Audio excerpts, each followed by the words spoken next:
Hello students, welcome to my YouTube channel. Today we are going to start the story Sparrows.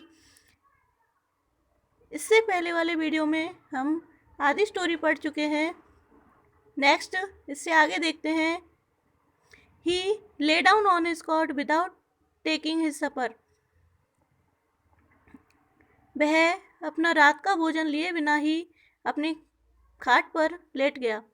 He was married 30 years ago. 30 साल पहले उसकी शादी हुई थी. Since then he had never been happy. और तब से ही वह रहीम खान खुश नहीं था. He always thought that his wife would leave him one day. वह हमेशा यही सोचता था कि एक दिन उसकी पत्नी उसको छोड़कर चली जाएगी. 6 years ago his eldest son बंधु had run away from home. 6 साल पहले उसका बड़ा बेटा बंधु घर से भाग गया. Because he had beaten him very severely. क्योंकि उसने बहुत अधिक कठोरता से उसकी पिटाई की थी. 3 years later the younger one Nuru joined his brother. 3 साल बाद छोटा लड़का नूरू अपने भाई से जा मिला. Since that time और तो उस समय से ही रहीम Khan was sure that his wife would also go to her brother's house. और उस समय से ही रहीम खान को पक्का विश्वास हो गया था कि उसकी पत्नी भी अपने भाई के घर चली जाएगी. Now it had really happened. और अब वास्तव में ऐसा हो गया था. She had left his house. वह उसका घर छोड़कर चली गई थी. He was not sorry at her departure. वह उसके डिपार्चर से, उसके जाने से दुखी नहीं था. But he was uncomfortable and unhappy. लेकिन वह अनकम्फर्टेबल था, अनहैप्पी था. With her gone on whom could we shower an outpouring of an unbittered hurt. With her gone, उसके चले जाने से on whom could we shower the outpouring of an embittered heart. उसके जाने के बाद कटु बनाए गए हृदय के उद्गारों की बौछार वह किस पर करे. For 30 years his wife had been both the symbol and target of all his grievances against family, against society, against life. 30 सालों से उसकी पत्नी परिवार के विरुद्ध, समाज के विरुद्ध तथा जीवन के विरुद्ध उसकी शिकायतों का प्रतीक और निशाना बनी रही. रहीम खान ले on his caught in the dark hot. उस अंधेरी झोंपड़ी में अपनी खाट पर रहीम खान लेटा हुआ था. And began recollecting his life 30 years ago when he was about 20 years old. और 30 साल पहले की अपनी यादों को कलेक्ट करने लगा जब वह केवल 20 साल का था. As a young man of about 20, he was very healthy and strong. युवा व्यक्ति के रूप में 20 साल की उम्र में वह एक युवा व्यक्ति था और बहुत ताकतवर भी था. There was none to beat him in the feats of athletic skill, in wrestling, in kabaddi, in diving from the canal bridge. और उस गांव में ऐसा कोई व्यक्ति नहीं था जो खेल कूद की निपुणता में, कुश्ती में, कबड्डी में, नहर के पुल से कूदकर गोता लगाने में उसको हरा सके. A circus party came to his place. इस सर्कस पार्टी उनके गांव में आई. He wanted to join the touring circus. वह उस ट्यूरिंग सर्कस को ज्वाइन करना चाहता था. He felt that in the circus lay the key to his ambitions. उसे ऐसा लगा कि सर्कस में उसकी महत्वाकांक्षाओं के पूरी होने की कुंजी थी.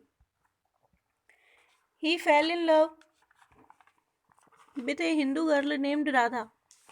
वह एक हिंदू लड़की जिसका नाम था राधा, उससे प्रेम करने लगा.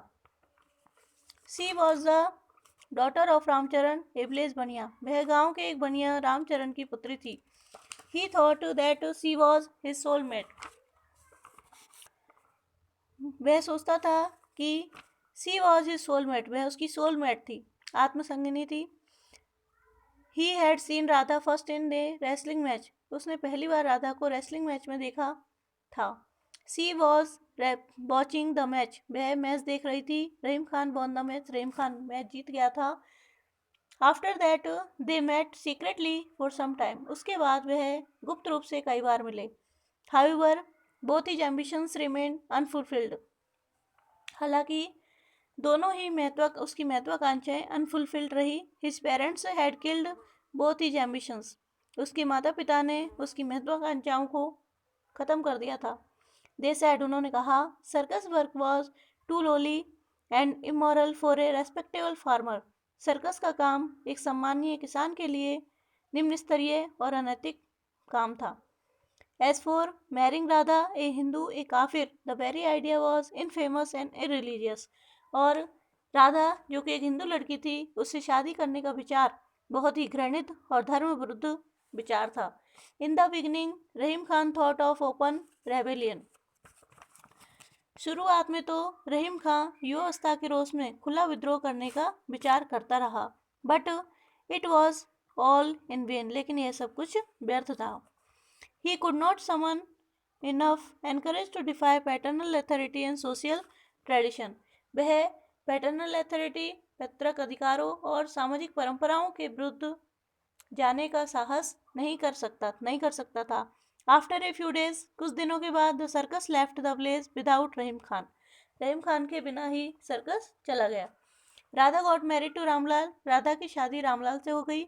ए middle age fat man of a neighbouring village, जो पास के ही गांव का एक मिडिल एज का मोटा व्यक्ति था। Rahim Khan also married. रहीम खान की शादी हो गई थी। He had of course no choice in the matter. इस मामले में उसकी कोई चॉइस नहीं थी। His parents selected the girl. उसके माता पिता ने लड़की सेलेक्ट की थी। फिक्स्ड द डेट, और डेट फिक्स कर दी। सून ही गॉट मैरिड, जल्दी उसकी शादी हो गई। His parents thought that everything was all right. उसके माता पिता ने सोचा कि अब प्रत्येक एवरीथिंग वॉज ऑल राइट, सब कुछ ठीक था। And Rahim Khan would lead a happy married life, और रहीम खान एक सुखी वैवाहिक जीवन व्यतीत करेगा। But it was not to be so, लेकिन ऐसा कुछ नहीं हुआ। At that very moment, standing on the threshold of the room where his wife awaited him much as a sheep awaits the butcher, Rahim Khan made a terrible resolve to avenge himself on his parents, his family, on society. उसी क्षण कमरे की उस दहलीज पर खड़े होकर, जहां उसकी पत्नी उसी का इंतजार करती थी जिस तरह भेड़ कसाई का इंतजार करती है, रहीम खान ने अपने माता पिता से, परिवार से, समाज से बदला लेने का भयंकर संकल्प कर लिया।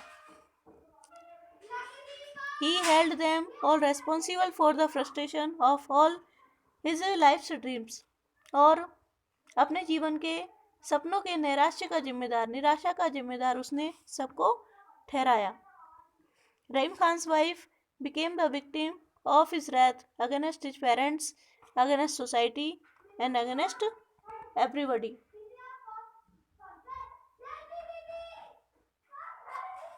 रहीम खान की पत्नी became the victim of his wrath, उसके माता पिता के विरुद्ध, समाज के विरुद्ध, प्रत्येक व्यक्ति के विरुद्ध उसके गुस्से का शिकार बनती रही।